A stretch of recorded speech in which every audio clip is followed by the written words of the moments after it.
Hello, good morning बच्चे लोग, क्या हाल चाल? सब ठीक ठाक है? आज पुनः हम लोग नए लेक्चर लेकर आए हैं। लेक्चर 4 में हम लोग आगे का टॉपिक, आगे का सूत्र हम लोग पढ़ने वाले हैं। तो जो भी स्टूडेंट क्लास 12 में है, बिहार बोर्ड से है, सीबीएसई बोर्ड से है, चाहे यूपी बोर्ड से है, वो सारे इस वीडियो को देखिए और एनसीईआरटी का टोटल कॉन्सेप्ट, टोटल सवाल, ए टू जेड सवाल आपको यहाँ पर मिलने वाला है। तो चलिए हम लोग बिना समय गंवाए शुरू करते हैं अगला क्लास, अगला टॉपिक, अगला लेक्चर, जिसमें आज हम लोग पढ़ने वाले हैं सूत्रम 4 पढ़ने वाले हैं प्यारे बच्चे।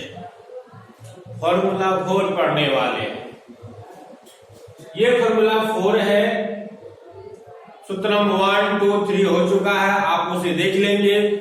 सूत्रम 1 2 3 को देख करके सूत्रम 4 पर ये प्रत्येक क्लास को देखते हुए आप आगे बढ़िए सिस्टमेटिक ढंग से। आपको लगेगा हम ऑफलाइन में पढ़ रहे हैं, है ना? ऑफलाइन का मजा ऑनलाइन में तभी मिलेगा जब आप प्रत्येक लेक्चर को देखते हैं। प्रत्येक लेक्चर को एक बार देखिए, दोबारा देख करके उसको कॉपी में नोट कीजिए, है ना? दोबारा देखने के बाद नोट कीजिएगा। पहला में है ना, फर्स्ट टाइम आपको उसको देखना है, समझना है। सेकेंड टाइम समझते हुए आप लिखिए, नोट तैयार कीजिए। तो चलिए सूत्रम 4 में हम लोग पढ़ने वाले हैं। साइन कोसेक टेन में अगर माइनस लगाओ एक्स की जगह, तो आप माइनस को बाहर कर दीजिए। साइन कोसेक टेन में माइनस लगाओ, माइनस को बाहर कर दीजिए। माइनस को पकड़ेंगे, बाहर रख देंगे, माइनस को पकड़ेंगे, बाहर रख देंगे, माइनस को हिच करके बाहर रख देंगे। तो साइन इनवर्स माइनस एक्स का फॉर्मूला याद रखना है, माइनस साइन इनवर्स एक्स। मतलब इसके, है ना, इसके बदला हम लोग ये ले सकते हैं, है ना? साइन कोसेक टेन में अगर एक्स की जगह माइनस हो तो माइनस को आप बाहर कर दीजिए। लेकिन अगर cos cot sec में माइनस लगाओ तो माइनस को बाहर करना है, लेकिन करने से पहले पाई लगाना है।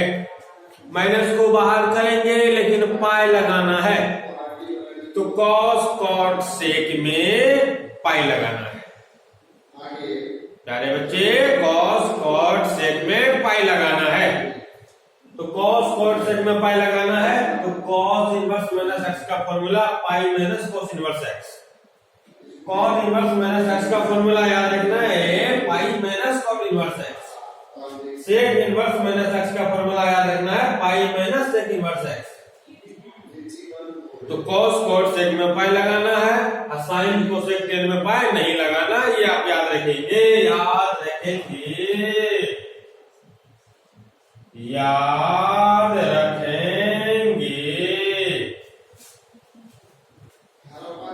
cos cot sec में पाई लगाना है माइनस रहने पर, लेकिन sin cosec tan में नहीं लगाना है। तो चलिए, अगर आप ये फॉर्मूला समझ गए हैं, याद कर लिए हैं, तो आपका एनसीईआरटी का 2.1 सारा सवाल बन जाएगा। 14 सवाल है, 14 का 14 सवाल आप बना सकते हैं 2.1 का एनसीईआरटी का, या कोई भी किताब बना सकते हैं। इस टॉपिक से रिलेटेड कोई भी किताब का सवाल बना सकते हैं। तो चलिए 2.1 में निकालना है find the principal value. Find the principal value, मुख्य मान ज्ञात करना है।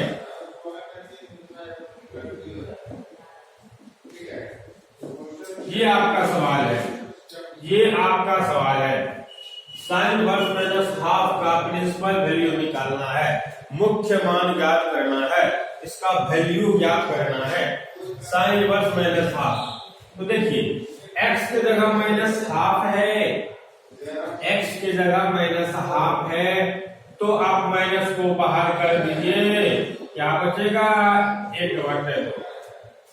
तो प्यारे बच्चे, साइन रहेगा साइन वाला, कोस रहेगा कोस वाला, टेन रहेगा टेन वाला, सेक रहेगा सेक वाला, कोसेक रहेगा तो कोसेक वाला।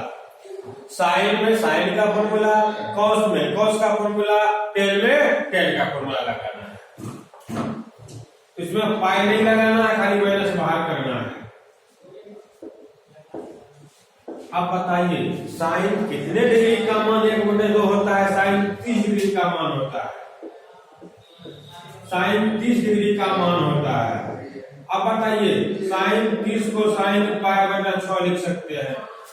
बोलेंगे डिग्री में, लिखेंगे रेडियन में। डिग्री रेडियन पे हम लोग पहला लेक्चर में पढ़ चुके हैं। तो साइन 30 डिग्री को साइन π/6 लिख सकते हैं। साइन साइन हट जाएगा, पहला फॉर्मूला था साइन साइन हट जाएगा, -π/6 आंसर। प्यारे बच्चे -π/6 आपका आंसर हो जाएगा। कुछ नहीं करना है, माइनस को बाहर कीजिए। साइन कितने डिग्री का मान 1/2 होगा? साइन 30 डिग्री का। बोलेंगे 30 लिखेंगे π/6, मतलब साइन 30 को साइन रेडियन में लेना, हमेशा रेडियन में लेना है। साइन π/6, अब साइन से हट जाएगा तो क्या हो जाएगा? -π/6। चलिए एक और सवाल लेते हैं। अच्छा एक मिनट, ये दूसरा सवाल है। अगर माइनस ना हो तो, अगर x में माइनस ना लगा हो तो फॉर्मूला से कोई मतलब नहीं है, बस माइनस हटा दीजिए। माइनस नहीं लिखना, रहेगा तब ना लिखेंगे। माइनस वाला रहेगा तब ना लिखोगे, नहीं है तो नहीं लगाना है। माइनस नहीं है तो सिर्फ वैल्यू से मतलब है, सिर्फ साइन 30 से मतलब है, प्लस माइनस का मतलब नहीं है, माइनस नहीं लगाना है। आपका आंसर ये हो गया। माइनस रहने पर बात करेंगे, नहीं रहेगा तो नहीं करेंगे। चलिए एक और सवाल लेते हैं। cos inverse -1/√2। ये देखिए cos वाला है मतलब पाई लगाना है। cos वाला है उसमें माइनस है तो पाई लगाना है। तो माइनस को बाहर करेंगे तो पाई माइनस cos इनवर्स 1/√2 लिखेंगे। पाई माइनस cos इनवर्स 1/√2 पाई फॉर्मूला से आया है।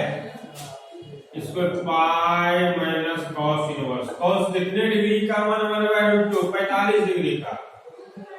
cos 45 डिग्री का मान, तो बोलेंगे 45 लिखेंगे π/4।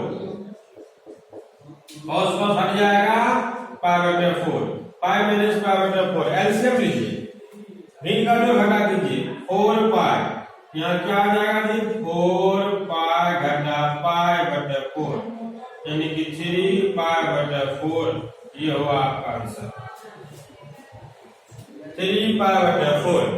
3 π/4 आपका आंसर हो जाएगा। तो cos cos एक में पाई लगाना है।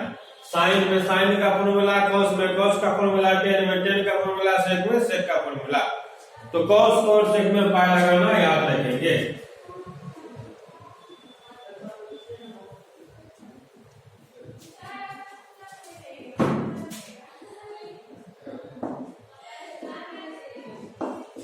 ये देखिए cot इनवर्स -√3। cot में माइनस पाई लगता है, cos cos sec में पाई लगाना है, cot में पाई लगाना है, माइनस को बाहर करेंगे, पाई लगाना है। cot inverse √3। बताइए cot कितने डिग्री का मान √3 होगा? cot 30 डिग्री का मान, cos 30 डिग्री का मान होता है प्यारे बच्चे। cot 30 डिग्री का मान होगा, लेकिन डिग्री में नहीं लेना है। डिग्री में नहीं, रेडियन में लिखेंगे तो cot π/6। cot cot हट जाएगा, π/6। मीन का जो घटा कीजिए, 6 पाई में 1 पाई घट जाएगा, 5 पाई। 6 पाई में 1 पाई माइनस हो जाएगा, एलसीएम लीजिएगा, एलसीएम 6 होगा, 6 पाई में 1 पाई घटेगा, 5 पाई का आंसर। ये हो गया आपका cot इनवर्स -√3 का आंसर। ये हो गया इसका प्रिंसिपल वैल्यू, मुख्य मान यही हुआ इसके लिए। तो प्यारे बच्चे cos cos sec में माइनस रहने में पाई लगाना है, sin cos sec tan में नहीं लगाना है। जल्दी से नोट कीजिए।